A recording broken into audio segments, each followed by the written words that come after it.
Everyone talks about Wall Street, Silicon Valley, or China. But one country has quietly shaped the global financial system for decades: Japan. Behind this peaceful nation hides one of the biggest financial loopholes ever created. Today, Japan owns over $1.1 trillion in US government debt, making it one of America's largest foreign lenders. For years, Japan has been one of the world's biggest creditors. So how did it happen? The answer is surprisingly simple. For decades, Japan kept interest rates close to zero. Borrowing money became incredibly cheap. Investors borrowed Japanese yen and invested it in countries offering much higher returns. This strategy became known as the yen carry trade. Soon, Japanese money was flowing into America, Europe, Brazil, and markets across the world.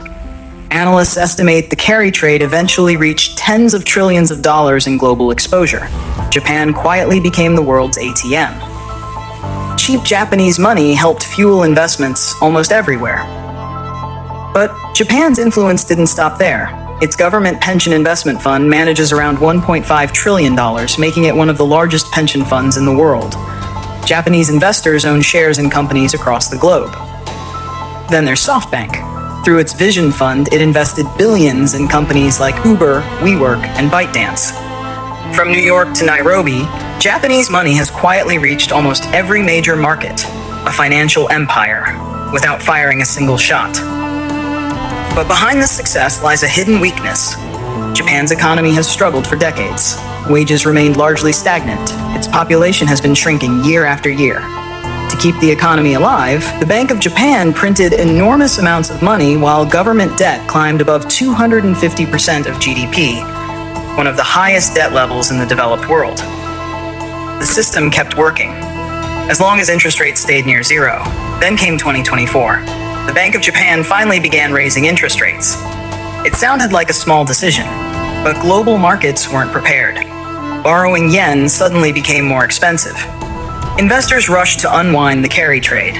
Japanese stocks suffered one of their sharpest declines in decades. Stocks, bonds, and cryptocurrencies all felt the pressure.